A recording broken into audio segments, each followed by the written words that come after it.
मैं तो पहले अपना परिचय ही दे दूं। सुरेश चंद्र दुबे, समाज सेवी, लमही, वाराणसी। जैसा कि आप लोग अभी किताबों में पढ़ रहे थे कि वाराणसी से 5 मील दूर लमही गांव, आजमगढ़ वाली रोड पर कहानीकार प्रेमचंद आज आप मुंशी प्रेमचंद जी के गांव लमही उनके जन्मस्थली पर पहुंच चुकी हैं। आप जब चली होगी तो आपके दिमाग में रहा होगा कि पता नहीं वो लमही कैसा होगा, वहाँ के लोग कैसे होंगे, वहाँ का बदलाव कैसा हुआ होगा, पता नहीं लोग लमहिया में आते होते हैं कि नहीं आते। सब तमाम विचार आपके दिमाग में रहा होगा। सब देखते ताकते झाँकते आप आ गई मुंशी प्रेमचंद के गाँव उनकी जन्मस्थली पर।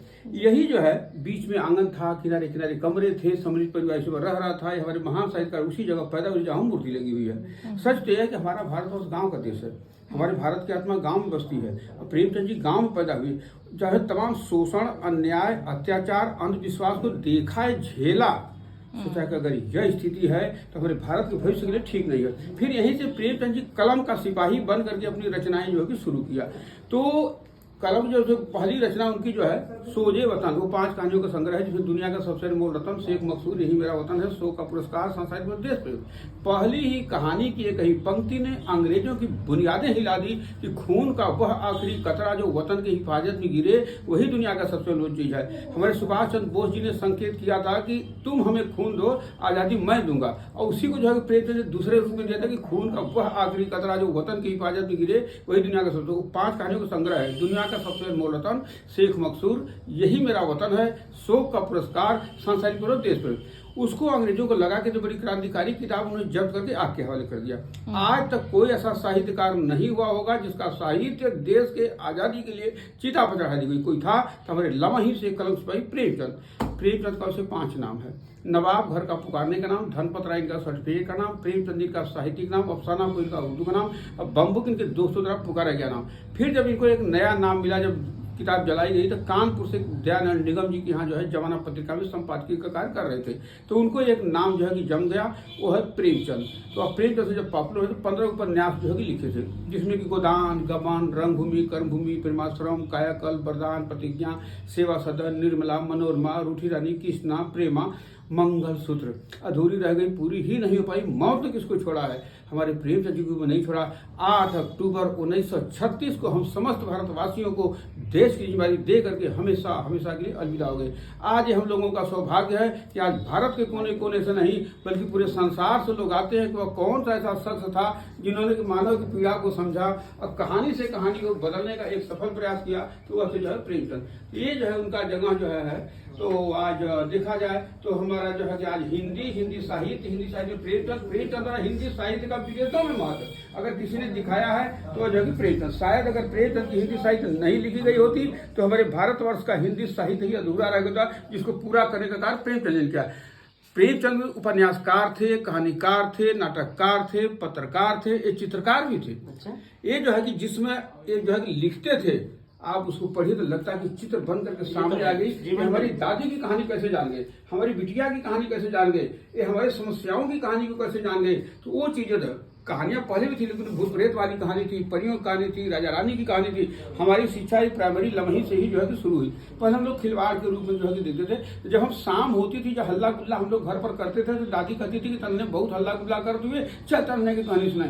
तो वही भूत प्रेत वाली कहानी सुनाती थी, परियों की कहानी सुनाती थी, राजा रानी की कहानी। उस कहानी को प्रेम में मानव की जिंदगी से जोड़ दिया, जहाँ की आज अगर सुन करके हम लोग सोना चाहते हैं तो उठ करके बैठ जाते कि देखिए इसके बाद क्या हुआ, देखिए इसके बाद। तो प्रेमचंद की लेखनी की जो वो विशेषता थी, जहाँ की प्रेमचंद ने हमको जो है दिया। प्रेमचंद का सर्वश्रेष्ठ उपन्यास गोदान और सर्वश्रेष्ठ कहानी कफन। अगर हमारे भारत का दर्शन करना है तो प्रेमचंद के साहित्य से बढ़ करके जो कि कोई नहीं करता। आज मैं प्रेमचंद की किस कहानी की चर्चा करूं? प्रेमचंद तो किसानों के भी मसीहा थे और गरीबों के मसीहा थे, बच्चों के भी मसीहा थे। नारी समस्या पर जबरदस्त उनकी जो है कलम चली, जहां की आज से 125 साल पहले उस नारी समस्या को देखा, उसको दूर करने का एक सफल प्रयास किया, जिसमें कि लिखा निर्मला, जहां दहेज का दानव उस निर्मला की जिंदगी को निगल गई और बेचारी समझ ही नहीं पाई कि ससुराल क्या होता है, पति क्या होता है, वहां का सुख क्या होता है। वो अपनी जिंदगी के जंग को लड़ते लड़ते हार गई। अब बदनसीबी ही नसीब हो गई, जबकि जो है उस वक्त शायद इसमें वो समस्या नहीं थी जो आज है। आज अगर पता लग जाए कि प्रेमचंद की निर्मला तो कोख में आ गई है, तो डॉक्टर से अल्ट्रासाउंड कर उसकी आवाज ही खामोश कर देते हैं, कोख ही कब्र हो जाती है। आज प्रेमचंद की कलम से वह निर्मला चौखट डाक चुकी है, अपने अधिकारों को मांग रही है। अब वो प्रधानमंत्री, मुख्यमंत्री, राष्ट्रपति बन रही है, लेकिन फिर भी उस निर्मला के सामने तमाम समस्याएं यहाँ हैं जिस लड़ाई में निर्मला खुद है। शायद प्रेमचंद के समय वो समस्या नहीं थी जो आज है। आज अगर पता लग जाए कि प्रेम की निर्मला कोख में आ गई है तो डॉक्टर से अल्ट्रासाउंड उसकी आवाज ही खामोश। जबकि एक माँ बनना चाहती है, एक माँ कहना चाहती है, एक संसार बसाना चाहती है, एक संसार देखना चाहती है, लेकिन हाय समय की मार कि न माँ बन पाई, न माँ कह पाई, न संसार बसा पाई, न संसार देख पाई। गुनाह करता है कोई और, लेकिन गुनाहगार होता है कोई और। इसी तरह से प्रेम ने लिखा सेवा सदन, हमारे बनारस के दाल मंडी से कहानी लिखी गई, जहाँ की एक दरोगा की सुमन बिटिया सुमन बाई बन गई। वो दरोगा की लाडली थी सुमन और शांता, जहाँ की जो है कि बेचारी कभी अपने पिताजी से जब वो आदेश करती थी, फरमाइश करती थी कि पापा हमको खिलौना चाहिए, पूरा आंगन खिलौनों से भर जाता था। लेकिन हाय रे जमाना एक बार ऐसा मजबूर किया कि जो है कि लोग जो है कि तवायब के कोठे तक पहुंचने के लिए मजबूर करके सारे जमाने के हाथ का खिलौना बना दिया। वही समय था जबकि पायल का जो है कि बड़ा शौक होता था बच्चियों को, वो अपने जो है कि बच्ची को जो है कि पायल लाते थे जो कि आंगन में पटक पटक के चलती थी। लेकिन एक समय ऐसा उसको आया कि जमाने ने उसको घुघरू बांध के जो है कि मजबूर कर दिया तवायब के कोठे तक पहुंचने के लिए। तो प्रेम जो कि बेचारी बहुत निकलना चाहिए और नहीं, कोई समाज में सारे लोग जो है कि उसको अंदर जगह दे रहे थे, लेकिन समाज में किसी ने जगह नहीं दिया। उसको प्रेमचंद ने जगह दिया कि आने वाली जो कि छोटी सी भूल ने पूरे जिंदगी को तबाह कर डाली। वो जो है प्रेमचंद लिखा सेवा सदन, जिसमें उनको सम्राट की उपाधि मिली। ऐसे करके जो है बूढ़ी काकी, कोई घर ऐसा बाकी नहीं जिससे कि प्रेम की बूढ़ी काकी न हो, जिसके दौलत पर लोग राज करते हैं। वही बुढ़िया किसी सीढ़ी के नीचे या किसी टूटी हुई झोपड़ी में खामोश तस्वीर की तरह बैठी रहती है। ये बच्ची को जैसे पनिया दे देते लाल, चुप रहा तो आते कुछ लगा लाला। तो जहाँ एक जिंदगी चाहती थी, अब वो भगवान से मौत मांग रही हैं। जो हमारे घर की आबरू थी, आज आबरू को घर से निकाल दिया गया। जो दादी कभी हम लोगों को कहानियां सुनाती थी, आज उस दादी की कहानी सुनाई जा रही है। आज वो विधवा आश्रम, वृद्धा आश्रम जाने के लिए जो कि मजबूर हो चुकी है, एकांत में बैठी रहती है, अपने को कोसती है कि आज अगर हमारा रमू रहल होता तो आज हमें दूरदीन देखा कि न मिले। तो अपने पति के संकेत करते, उनको समय काटना था। प्रेमचंद जैसे हालातों को देखा, लिखा, इनके समस्याओं को दूर करने का एक सफल प्रयास किया। इसी तरह से प्रेमचंद जी बच्चों के भी लेखक थे, जानवरों के भी लेखक थे, जिसमें कि मिट्ठू, पागल हाथी, शेर लड़का, गुल्ली डंडा, ईंधा, पंचेश्वर, दो बैलों की कथा, वो कहानी यहीं से लिखी गई। प्रेमचंद का पीछे बैठा कर गेस्ट रूम, उसी प्रेमचंद जी लिखने का कार्य करते थे। वो फोटो हमारे पास है जिसका बैल था। प्रेमचंद उस पहले सिंचाई नार मोड़ से होती थी, चमड़े का थैला होता था। किसान सिंचाई कर रहे थे, प्रेमचंद अंदर लिख रहे थे। वो किसान जो कि खिड़की से झांके जब देखे तो प्रेमचंद अपना लिख रहे थे। पूछे कि कहो चचा तू दिन भर लिखले करा लाता, तुम्हारी खर्चवा अर्चवा कहाँ से चला ला, कह जा तो अपन काम का हमारे चक्कर में मत पड़ा। तो कह के बहुत लिखला था, हमारे प्रधान के बारे में कुछ लिख देता है, बैल के लिए संकेत कर दी। तो प्रेमचंद जी लोग बैल का प्लाट पा गए कि वास्तव में बैलों का होता क्या है। तो मालिक का खेत तो जोतता ही है, बेचारा मंगनी में जाता है, मंगनी में जो उसके साथ अत्याचार हुआ, उस अत्याचार को जो है हटाने के लिए प्रेमचंद जी लिखा दो बैलों की कथा। तो वो जो है जो वहाँ से जाके और उसको लिखा है। तो प्रेमचंद बताया ना कि जानवरों के भी लेखक थे, किसानों के भी लेखक थे। इनका सर्वश्रेष्ठ उपन्यास गोदान और सर्वश्रेष्ठ कहानी कफन। तो उन्होंने जो है कि लिखा, आज हम लोगों को सारी विरासत जो कि दे गए हैं कि पूरा जो है दुनिया जो है कि स्तब्ध है कि वह कौन सा ऐसा शख्स था जिन्होंने कि मानव की पीड़ा को समझा। आज यहाँ आने के लिए रूस, America, France, Germany, Italy, England, पुर्तगाल, चिली, कनाडा, तमाम जगहों से आते थे। आज अगर देखा जाए तो आज हिंदी साहित्य प्रेमचंद जो द्वारा हिंदी अगर साहित्य प्रचार अगर किसी द्वारा हुआ है वो प्रेमचंद जी हो रहा। तो बड़ा अच्छा लगा कि आप जो है हमारे मुंशी प्रेमचंद के गाँव जो है कि लमही आई। हमसे यहाँ पर आते हैं तो मैडम लोग तमाम बच्चियों को लेकर, कल बसंत कॉलेज से जो लड़कियाँ तमाम आई थी, तो वो पूछती हमसे कि दुबे जी आप यहाँ से जाते जाते हमारे बच्चियों को सीख क्या देना चाहते हैं। सच्चाई है कि मैं कहता हूँ कि आप एक कहानीकार के पास आई हैं, कहानी पढ़ती हैं, कहानीकार के पास है, आप कहानी केवल पढ़िए मत, आप खुद कहानी बन जाइए।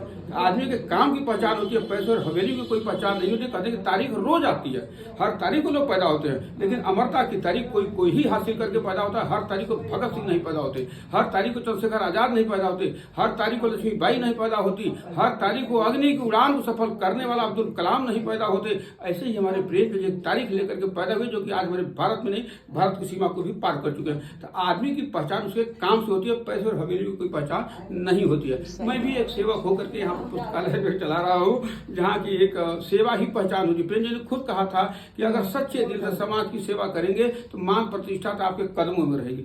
और इसे लिखने के लिए भी उन्होंने कहा साहित्य का जो है उद्देश्य क्या होना चाहिए, उस पर भी उन्होंने जो है लिखा था कि लिखते तो वे लोग हैं जिसके अंदर कुछ दर्द हो, लगन हो, अनुराग हो, विचार हो, और जिन्होंने धन भोग विलास को अपने जीवन का लक्ष्य बना लिया, वे के लिए क्या लिखेंगे? वो नहीं लिख पाएंगे। तो उसको लिखने के लिए ये चीज होना चाहिए। साहित्य का उद्देश्य क्या होना, जिसमें मानव की समस्याओं का चर्चा न हो, वो साहित्य नहीं हो सकती। तो प्रेमचंद जी को देखा जाए तो लोग पूछते हैं कि प्रेमचंद साहित्यकार कैसे हो गए। सच्चाई ये है कि समय के थपेड़ों ने प्रेमचंद को पहले कहानी बनाया, इसके बाद वो कहानीकार हो गए। जाके पाँव में फटर पे भाई ऊ का जाने पीर पर आई। तो समय की वह मार पड़ी। सरकार इसको कुछ मदद दे रही है? जैसे बगल में ये खोला है, इन्होंने कुछ नहीं। उसका क्या मतलब है? ये बगल ये रिसर्च सेंटर बीएचयू से जो है प्रेम की कहानी पर उपन्यास पर शोध होगा, लेकिन अब वो जो है कि पेंडिंग सब पड़ा हुआ है। पैसा नहीं है तो उपाय नहीं है, व्यवस्था नहीं है तो टीचर नहीं है, यही सब चल रहा है। 16 में उसका उद्घाटन हो चुका है जी। तो वो बिल्डिंग इसमें एकदम खाली है? हाँ बिल्कुल खाली है। साल में एक बार जो है वो अपना कार्यक्रम कर लेते हैं। 31 जुलाई को। हाँ, और यहाँ पर जो है 31 जुलाई को प्रेम की जयंती से अब महोत्सव लोग मना रहे हैं। अभी जो है 5 तारीख को साहित्यिक महोत्सव मनाया गया। लोगों को अब डर लग रहा है कि अब तो साहित्यकारों का कीमत नहीं हो रहा है। अब साहित्य का कीमत, अब साहित्य को कौन पूछ रहा है? ये हमसे पूछिए। यहीं पर अभी सफाई अभियान कुछ 14 में चल रहा था जब मोदी जो है जीते हुए थे, तो आकर के पूछे जो है। तो पहले तो साहित्य के बारे में बता दूं। तो साहित्य के बारे में मीडिया वाले आए तो कहे कि हम आपसे कुछ जानकारी करना चाहते हैं, हम कहिए। तो कहे कि अब तो साहित्य खत्म हो रही है, अब साहित्य की कहाँ कोई पूछ रहा है। लगता है कि आप साहित्य की गहराइयों तक नहीं पहुंच पाए। साहित्य खत्म नहीं हुई है, साहित्य का विकास हुआ है। आज सच्चाई है कि साहित्य का बटन दबाइए, पूरा संसार देखिए। तो आज साहित्य नहीं होती तो आदमी पशु समान, तो उस साहित्य से लोग साहित्य बनाए हैं, साहित्य वाले हो रहे हैं। अब होता क्या है कि पहले के साहित्यकार जो थे वो जो है कि लोगों को मोड़ देते थे, लेकिन अब लोग साहित्यकारों को मोड़ रहे हैं कि मेरा फायदा कहाँ से होगा, हमको ताबीज कहाँ से मिलेगी, हमको मंच कहाँ से मिलेगा।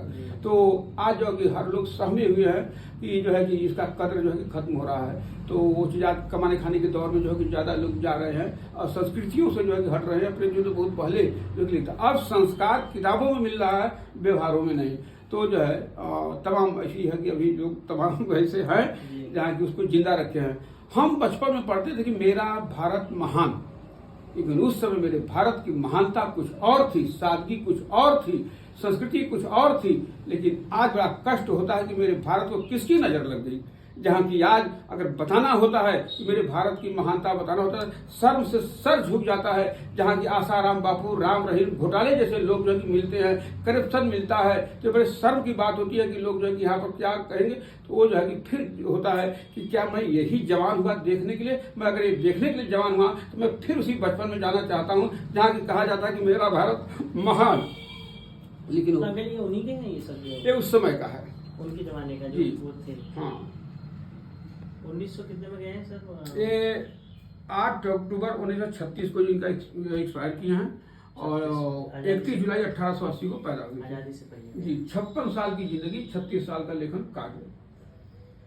आज एक चीज जान के आपको बड़ा एक खुशी होगा, प्रेमचंद विश्व स्तर तक जाने जा रहे हैं और लोग इनसे करोड़पति हो चुके हैं। धारावाहिक बना रहे हैं, पिक्चर बना रहे हैं, किताबें छाप रहे हैं, तमाम काम कर रहे हैं। लेकिन आज यहाँ की क्या दशा है बताने की जरूरत नहीं है। 5 में जो है मुलायम सिंह आए थे उनसे बात, तो सारे गांव वालों को लेकर के हमने धरना प्रदर्शन किया। जहाँ के कुछ पैसा पास किए, गेट बना, पार्क बना, मकान बना, स्मारक बना, लेकिन जिससे प्रेमचंद की पहचान बनी, आज पुस्तकालय अपनी किस्मत को रो रहा है कि जहाँ की आज मैं जिंदा किया हूँ, आज मैं लम्ही की लाज रख रहा हूँ कि सरकार की लाज रख रहा हूँ, ये बताने की जरूरत नहीं है। तो आज जो है कि लोग आते हैं, नेता लोग, आपका कार्य तो बड़ा सराहनीय है, और पीठ होकर चले जाते हैं। तो लगता है कि प्रेमचंद जी को आभास हो गया था। उन्होंने बहुत पहले लिखा था शतरंज के खिलाड़ी, जहाँ की अपने अपने दाव के चक्कर में एक दूसरे का कत्लेआम कर दिए। आज कुर्सी के चक्कर में एक दूसरे का कत्लेआम हो रहा है, बताने की जरूरत नहीं। आज कुर्सी की राजनीति हो रही है, देश की नहीं। तो ये चीजें जो है प्रेम जी बगल में इतना बड़ा ट्रेड सेंटर बनवाया, इसी को विकास करवा देते इतना भव्य हो जाता। नहीं, वो बनावे ठीक है, अच्छी बात है, इसका भी विकास हो। हाँ, कि आज हमारे यहाँ का प्रोडक्ट जो है, हुनर हम लोगों के आसपास पड़ा हुआ है। आज कुम्हार हैं केवल हंडिया पुरवा तक सीमित रह गए, लकड़ी वाले हैं केवल चारपाई और जो है कि चौकी तक सीमित रह गए। आज जो है कि आज के बच्चों को अगर वो टैलेंट दे करके उनको जो है तैयार किया जाए तो क्या उनके हाथ हुनर नहीं है? हमारा भारत तो खुद ही जो है कि हुनर वाला है, जो है कि काफी ऊंचाइयों वाला जा सकता है। लेकिन हमारे पास है, हुनर है, लेकिन साधन नहीं है, व्यवस्थाएं नहीं है, बैकिंग नहीं है। इसलिए हर लोग मजबूर होकर के जाके कोई चाट है, पकौड़ी है, चाय है, एक ही दुकान कर रहे हैं। कितनी उम्मीद, हर बाप अपने को जो है बीक करके, अपने को गिरवी रख करके जो है पढ़ाया लिखाया सब कुछ किया, लेकिन वो नाउम्मीद होकर के इस दुनिया से चला गया, बेटा भटक रहा है। तो जो अच्छा, इनके जो परिवार के दोनों बच्चे लोग कहाँ हैं? प्रेमचंद के ये दोनों बेटे अभी दुनिया में नहीं हैं। ये लोग सन 59 में छोड़ करके यहाँ से चले गए। जाने का कारण था प्रेमचंद जी 1900 से शुरू करके 1936 तक रूढ़ी परंपराओं को तोड़ने का सिलसिला शुरू कर दिया। एक समस्या इन्होंने देखा समाज में विधवा समस्या, तो सोचा कि नहीं कौन विधवा होने जाएंगी कहाँ। प्रेमचंद ने प्रतिज्ञा किया और समाज में न समाज का नियम देखा न सरकार का नियम देखा, अपना एक खुद नियम बनाया। एक विधवा से शादी किया, शिवरानी जी से। एक बात विधवा शिवरानी जी से शादी किया। पहली तो इनके पैरों ठीक नहीं थी, छोड़ दिए। फिर जो है कि दूसरा लोग कहते हैं कि प्रेमचंद के परिवार के थे तो ये लोग छोड़ के दिए। प्रेमचंद जब इनकी शादी करके आए तो इनको घर से निकाल दिया गया। हाँ, फिर चले गए वो बैठक में, अपना वो घर मकान का रूप दे दिए, फिर उसमें रहने लगे। फिर जो दूसरा गुनाह जो है कि गांव छोड़ करके जाने का जो पूछते हैं लोग, तो ये जो है सिरपत लाल जी हमारे बनारस के नवाब की ड्योढ़ी पर एक जोहरा बेगम से शादी कर लिए, एक मुहम्मदन से। आज से 125 साल पहले वो रूढ़ियाँ, वो मानसिकता, लोग नफरत करने लगे। तीसरा गुनाह इनका हुआ जो कि एक है सुभद्रा कुमारी चौहान की बिटिया से शादी कर लिए, सुधा चौहान से। कि ये लोग तो परंपराओं को तोड़ रहे थे, वो लागू होना था, लेकिन उस समय जो है कि बहुत बड़ा जो है कि अभिशाप था, जहाँ के लोग जो है और बल्कि अंत में जो है कि प्रेमचंद के परिवार को यहाँ से छोड़ करके जाना पड़ा। लेकिन अब वो सब चीजें लागू हो रही है, विधवा विवाह भी हो रहा है, सब हो रहा है। हाँ सब हो रहा है, इंटरकास्ट हो रही है, हाँ सब सब वो चीजें जो है प्रेमचंद बहुत पहले हम लोगों को जो है तो मतलब अब इनकी तीसरी पीढ़ी है इस समय। हाँ पोते लोग हैं। पोते लोग कभी भी आए, कभी आज तक? और वही 2005 में आए थे, वैसे बनारस आते हैं लेकिन यहाँ नहीं आते। अभी तो सरकारी हो गया, हमारी सर देखरेख में रहता है जी। और यहाँ प्रेमचंद की कहानियों को चित्र के माध्यम से, वस्तु के माध्यम से, साहित्य के माध्यम से और खुद साहित्य बन करके आदमी खुद किताब कि आप भी कुछ आगे बढ़ा रहे हैं किसी कहानी को।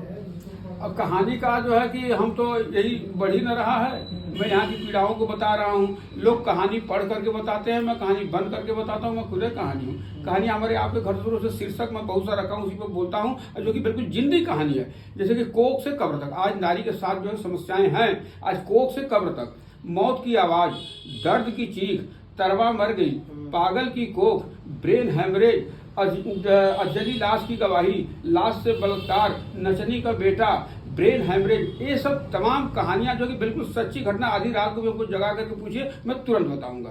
तो वो चीजें जो है कि आज भी कहानियां खोजने की जरूरत नहीं है। आज भी वो कहानियां अभी देखिए जितना भी मिला हुआ सब हमारे जो है ये सेवाओं पर ये सब मिला हुआ है। देखिए दिल्ली से भी मिला है, ये माउंट कार्मल कॉलेज बंगलौर, ये मैसूर का ताज पहना करके सम्मानित किया। तो बताया ना कि आदमी के काम की पहचान होती है, और लोग कहानी पढ़ करके बताते हैं और मैं कहानी बोलता हूँ। जब तक आप कहानी नहीं बनेंगे तब तक आप नहीं कुछ कर सकते। तो कहानी मुंह से नहीं, तो दिल से निकलनी चाहिए।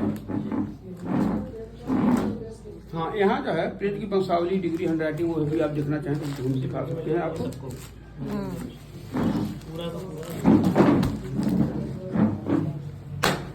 ये तो इसी तरह से हाँ, ये प्रेमचंद की वंशावली फैमिली ट्री। प्रेमचंद के पैदा होने से यह 200 साल पहले से वंशावली चल पे यहाँ आकर के पैदा हुआ। यहाँ कोई भी आता है मैं उसको बेगाना नहीं समझता, चाहे जो आवे, चाहे वो धनी हो, गरीब हो, ये हो, वो हो, मैं सबको एक तरह से जो है अपना जो है बताता हूँ। और ये प्रेमचंद की उर्दू की राइटिंग, पहले उर्दू में शुरू किए और उसके बाद 1915 के बाद हिंदी में आ गए। ये कि सारे लोग नहीं समझ पाएंगे। ये उनकी इंग्लिश की राइटिंग। प्रेमचंद जी हिंदी, उर्दू, इंग्लिश तीनों की जानकारी थी। ये उनकी इंग्लिश की राइटिंग। इंग्लिश में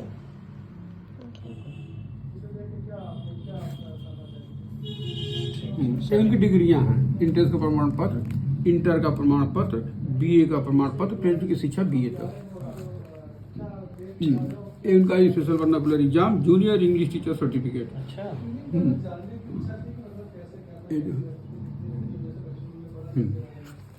ये नियुक्ति पत्र हमीरपुर में जब SDI हुए, सब डिप्टी इंस्पेक्टर शिक्षा विभाग। ये जो है 16 फरवरी 1921 को देश की आज़ादी के लिए त्याग पत्र दे दिया। ये है जो है रिजाइन डेट। यहाँ ये इनका पुराना वाला मकान, जहाँ की जो है कि वो कहानी लिखी गई, 2 बैलों की कथा। ये जस्ट बगल में हाँ हाँ हाँ, जहाँ इनार है। हाँ, ये जो है बीमारी हालत का है, उनकी डेड बॉडी। ये उनका पूरा परिवार, ये जो है जब डिप्टी थे उस समय का है। उनकी धर्मपत्नी शिवरानी जी, उनकी बेटी कमला, छोटे छोटे दोनों बच्चे। ये जो है जब बढ़ गए थोड़ा सा तब का है। ये उन्हीं लोगों का फोटो है। ये जो है यही फोटो यहाँ लगा हुआ है, सादगी। अगर देखना हो तो इस फोटो से जो है कि मिलेगा। सब अलग अलग है। जयशंकर प्रसाद कामाजी के सम्राट, हमारा बनारस जी। ये सब अलग अलग। प्रेमचंद जी बॉम्बे भी गए थे, फिल्म के माध्यम से भी मैं जो है समाज को बदलूंगा। तो जब वहाँ सिलता भरने लगे, कमाने खाने की जुगाड़ बनाने लगे तो प्रेम जी छोड़ दिए। ये सब उनका सामान है, यही नक्शा यहाँ का है।